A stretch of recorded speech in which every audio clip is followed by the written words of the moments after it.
અમરેલીના રાજુલામાં બીઝેડ ગ્રુપની ઓફિસે તાળા લાગેલા જોવા મળી રહ્યા છે। જાફરાબાદ રોડ ઉપરના મોલમાં આવેલી ઓફિસને તાળા લાગ્યા છે। પોન્ઝી સ્કીમ ચલાવીને લોકોને ભરમાવનારા ફરાર થઈ ગયા છે। 14 ઓગસ્ટે રાજુલામાં બીઝેડ ગ્રુપનું ઉદ્ઘાટન થયું હતું। રોકાણકારોના રૂપિયા ખંખેરી લેવાયા છે। રાજુલામાં બીઝેડ ગ્રુપમાં નાણાં રોકનારા કોઈ હજુ સુધી સામે નથી આવ્યા। અમરેલીના રાજુલામાં પણ બીઝેડ ગ્રુપની ઓફિસ આવેલી છે, પરંતુ આ ઓફિસમાં તાળા લાગેલા જોવા મળી રહ્યા છે। જાફરાબાદ રોડ ઉપરના મોલમાં આવેલી ઓફિસને તાળા લાગ્યા છે। પોન્ઝી સ્કીમ ચલાવીને લોકોને ભરમાવનારા ફરાર થઈ ગયા છે।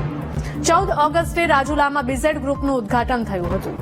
સંવાદદાતા દિલીપ જોડાયા છે ફોનલાઈન પર। દિલીપ, અમરેલીના રાજુલામાં પણ બીઝેડ ગ્રુપની ઓફિસ આવેલી છે, પરંતુ આ ઓફિસ બંધ હોવાનું સામે આવી રહ્યું છે। ક્યાં ભાગી ગયા છે?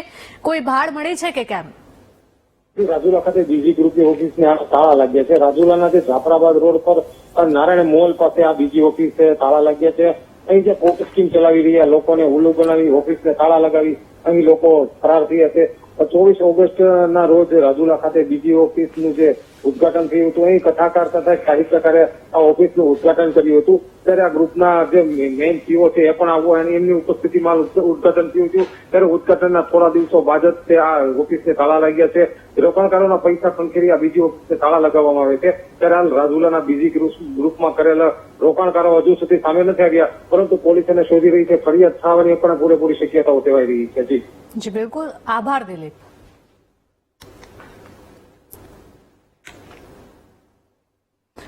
રાજ્યમાં